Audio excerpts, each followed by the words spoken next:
അമ്പലപ്പുഴ ഉണ്ണിക്കണ്ണനോട് നീ എന്തു പരിഭവം മെല്ലിയോതി വന്നു.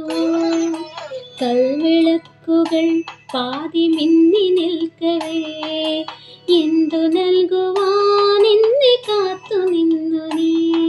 സുപ്രസാദവും മൗന ചുംബനങ്ങളും പങ്കുവെക്കുവാനോടി വന്നതാണു ഞാൻ. രാഗചന്ദനം നിന്റെ നെറ്റിയിൽ തൊടാൻ ഗോപകന്യയായി ഓടി വന്നതാണു ഞാൻ.